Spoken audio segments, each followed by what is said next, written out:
آیت نمبر 50۔ نحمدہ ونصلی علی رسولہ الکریم، اما بعد۔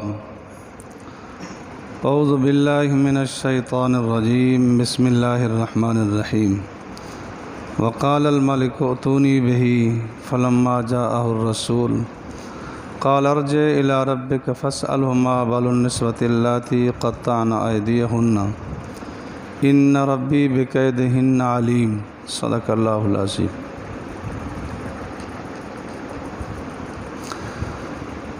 بادشاہ نے اپنا خواب سنایا اور جو پانی پلانے والا تھا اس نے کہا کہ مجھے اجازت دو، انتظام کرو، میں جاتا ہوں، آدمی ہے اس سے پوچھتا ہوں۔ یوسف علیہ السلام سے ملا، خواب سنایا۔ یوسف علیہ السلام نے خواب کی تعبیر بتائی، حال بھی بتایا کہ اگر یہ کر لو تو آسانی رہے گی کہ اناج ہو پھر رکھا جائے، کہ 7 سال خوشحالی کے ہوں گے، پھر 7 سال قحط سالی کے ہوں گے، پھر 1 سال میں بڑی خوشحالی ہوگی۔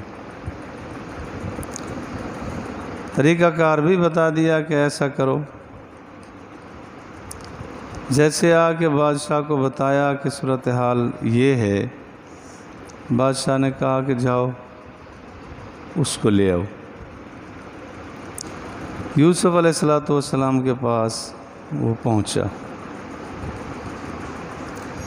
یوسف علیہ السلام سے عرض کیا کہ آپ کی رہائی ہو گئی، آپ ادھر چلیں۔ یوسف علیہ السلام نے فرمایا کہ تم واپس جاؤ اور بادشاہ سے کہو کہ ان عورتوں سے پوچھو کہ انہوں نے اپنے ہاتھ کیوں کاٹے تھے۔ حدیث پاک میں آتا ہے آپ علیہ السلام نے فرمایا اتنا عرصہ جیل کاٹی، لیکن جب بلایا گیا تو نہیں تشریف لے گئے، اگر میں ہوتا تو چلا جاتا۔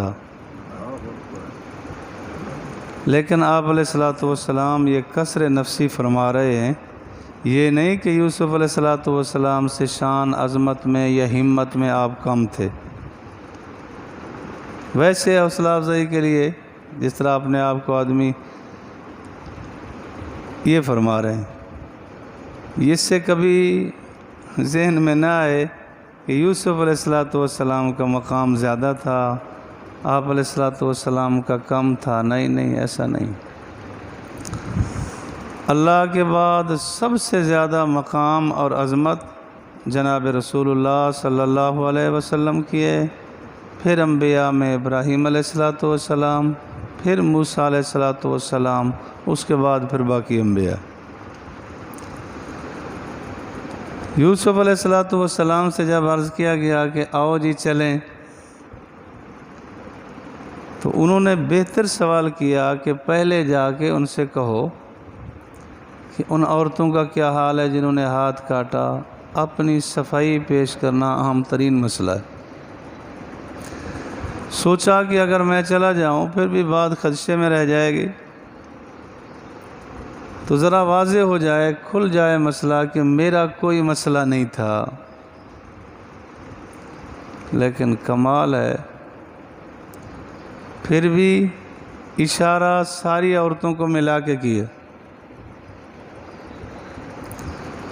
زلیخا کا نام نہیں لیا کہ ان سے پوچھو کیا صورتحال تھی۔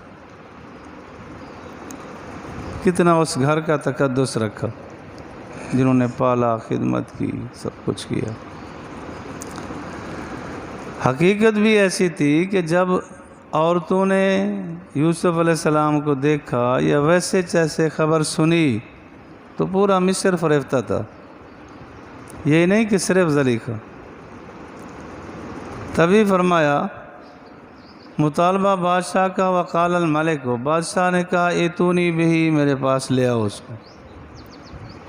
قاصد گیا، فلما جاءہ الرسول، جب ان کے پاس قاصد پہنچا تو یوسف علیہ السلام نے فرمایا ارجع الی ربک، اپنے سردار آقا کی طرف لوٹ جا، فاسألوا ما بال النسوۃ اللتی، جا کے ان سے پوچھو کہ ان عورتوں کا کیا حال ہے جنہوں نے اپنے ہاتھ کاٹے۔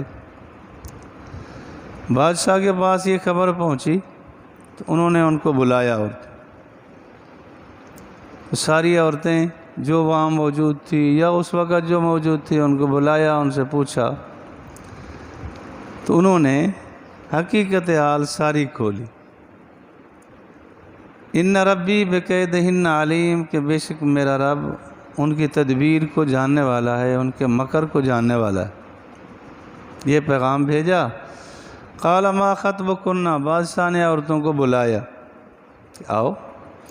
اذ راوتن یوسف عن نفسہ، جب تم چاہتی تھی یوسف علیہ السلام سے اس کی خواہش کو، اس کے نفس کو تم چاہتی تھی، تو سب نے گواہی دی، بار بار گواہیاں آئیں۔ قلنا حاشا للہ، کہنے لگی اللہ کی پناہ، ما علینا علیہ من سوء، ہم نے اس پر کسی طرح کی برائی نہیں دیکھی، وہ پاک دامن تھا، بالکل معاملہ صاف، کوئی قصور نہیں تھا ان۔ اب ان عورتوں میں زلیخا بھی موجود تھی، بادشاہ کے تفیر پوچھ رہا تھا۔ اب اس نے دیکھا کہ حقیقت حال تو ساری کھل گئی، انہوں نے بھی بتا دیا، تو وہ بولی، قالت امرأۃ العزیز، عزیز کی بیوی بولی، الآن حس الحق، اب تو حق کھول گیا، اب تو حق بات بالکل واضح ہو گئی۔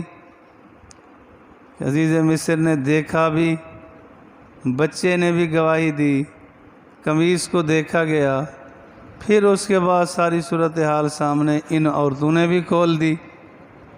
اب حقیقت حال تو ساری کھل گئی، تو اس نے بالکل واضح لفظوں میں کہا، انا راودتہ عن نفسہ، میں اپنی خواہش اس سے چاہتی تھی، میں پھسلانا چاہتی تھی، عن نفسہ، اس کے جی سے، وَإِنَّهُ لَمِنَ الصَّادِقِينَ، بے شک وہ سچوں میں سے، کہ میرا قصور تھا، اس کا کوئی قصور نہیں۔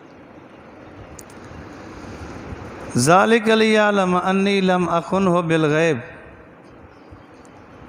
یا تو یہ زلیخا کا کلام ہے، کہنے لگے یہ اس لیے تاکہ جان لے کہ بے شک لم أخُنْهُ بالغیب، کہ اس نے کوئی پس پشت خیانت نہیں کی، انہوں نے کوئی خیانت نہیں کی۔ یوسف علیہ السلام کا کلام ہے تو ان کا بھی یہی معنی ہے کہ تاکہ جان لے بادشاہ کہ میں نے اس میں کوئی خیانت نہیں کی۔ اگر یہ کلام منسوب ہو، سیدہ کہہ دیں، حضرت شاہ جی رحمۃ اللہ علیہ فرماتے تھے زلیخا کا نام بے ادبی سے نہ لینا، اس لیے کہ پھر اس کی نسبت تفسیروں میں، حدیثوں میں موجود ہے کہ یوسف علیہ السلام نے شادی کی تھی، ایک بچہ، 2 بچیاں بھی پیدا ہوئی تھیں، آخر نبی سے نسبت ہے تو خیال کرنا۔ ہمارے اکابر کو بڑا اللہ نے فراست عطا کی تھی، تو پھر بھی نسبت ہے، تو اس کا معنی یہ ہوگا کہ جس وقت زلیخا کا کلام سمجھا جائے تو معنی یہ ہوگا کہ میں نے پھسلانا چاہا لیکن میں نے خیانت نہیں کی، یعنی زنا نہیں ہوا، یہ معاملہ نہیں ہوا۔ یوسف علیہ السلام کا کلام تو معنی یہ ہے کہ میں نے کسی قسم کی خیانت نہیں کی۔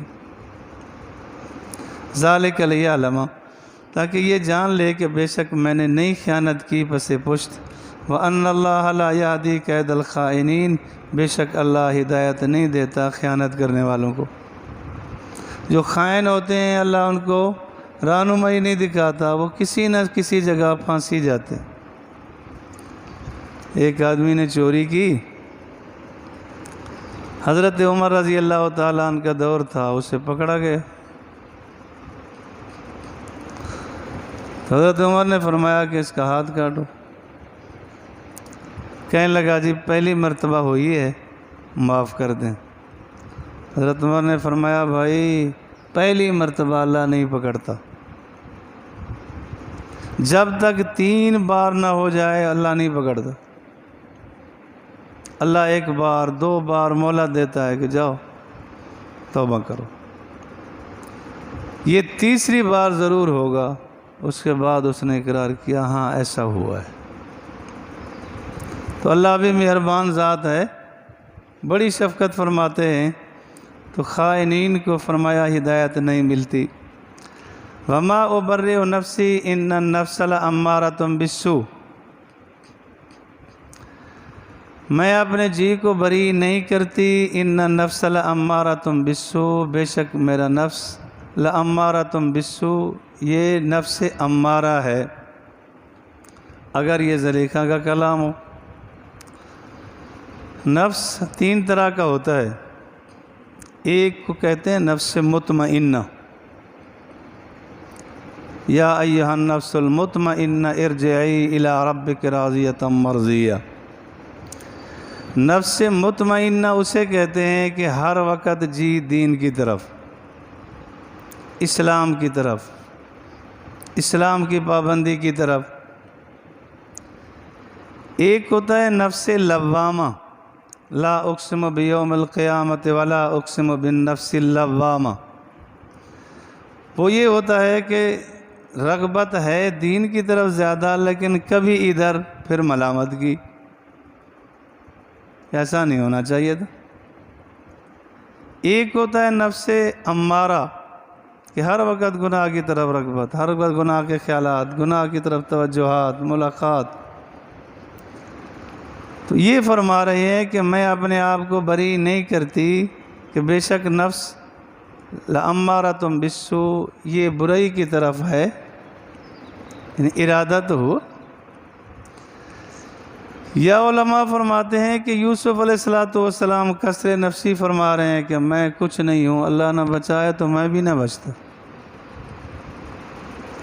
اللہ نہ بچائے تو میں بھی نہ بچ سکتا، میں نہیں بری کرتا اپنے آپ کو، بے شک نفس لامارۃ بالسوء، برائی کا آمادہ ہوتا ہے، الا ما رحم ربی، مگر میرا رب رحم کر دے۔ جب تک اللہ تعالیٰ کی نصرت مدد ساتھ نہ ہو کوئی نہیں بچ سکتا۔ ایک صاحب جیسی سمجھ ہوتی ہے، مجھ سے کہنے لگے میں بڑا تعجب کرتا ہوں، کبھی کبھی میں بیٹھا ہوتا ہوں تو ادھر مؤذن کہتا ہے حی علی الصلاۃ، کافی سارے نمازی کہتے ہیں لا حول ولا قوۃ الا باللہ، یہ تو شیطان کے لیے پڑھا جاتا، یہ تو شیطان کے لیے پڑھا جاتا۔ میں نے کہا پتہ ہے اس کا معنی کیا ہے؟ پتہ یہ تو مجھے نہیں پتہ، لیکن پڑھتے شیطان پر۔ میں نے کہا یہ کہاں سے پتہ چلا شیطان پہ پڑھتے؟ لا حول، کوئی نیکی کی طاقت نہیں، ولا قوت، کوئی گناہ سے بچنے کی طاقت نہیں، الا باللہ، مگر اللہ بچاتا۔ نیکی کی توفیق بھی اللہ دیتا ہے اور گناہ سے بھی صرف اللہ بچاتا ہے۔ اسباب بندہ اختیار کرے پھر اللہ تعالیٰ بچاتے ہیں۔ ایک بزرگ مثال دے کے یوں سمجھا رہے تھے کہ اللہ تعالیٰ یوں تھامتے ہیں کہ تجربہ کیا ہوگا، بچے کو کھڑا کر دیتے ہیں، ایک طرف ماں بیٹھ جاتی ہے، ایک طرف باپ بیٹھ جاتا ہے، اور دونوں ہاتھ پھیلا لیتے ہیں اور بچے کو کہتے ہیں آ جا۔ اگر وہ کھڑا رہ جائے تو کھڑا رہ جاتا ہے، نہ ماں بڑھتی ہے نہ باپ آگے بڑھتا ہے۔ اگر بچہ قدم اٹھائے اور لڑکھڑاتا ہوا گرنے لگے تو دونوں بھاگ کے تھام لیتے۔ ایسے ہوتا ہے کہ آدمی جس وقت اللہ کی طرف یوں چلے پھر کہیں پاؤں ڈگمگائیں تو اللہ کی رحمت تھام لیتی، اللہ اسے سنبھال لیتے، ایسے اسباب بنا دیتے ہیں کہ اس کو محفوظ کر دیتے۔ فرمایا میں اپنے آپ کو بری نہیں کرتا اس لیے کہ نفس لامارۃ بالسوء، برائی کی طرف تو رغبت دلاتا ہے، الا ما رحم ربی، مگر میرا رب رحم کر دے، ان ربی غفور الرحیم، بے شک میرا رب بخشنے والا رحم کرنے والا ہے۔ اللہ مجھے اور آپ کو کامل دین پر سمجھنے کی چلنے کی توفیق دے، فہم قرآن نصیب فرمائے۔ آخر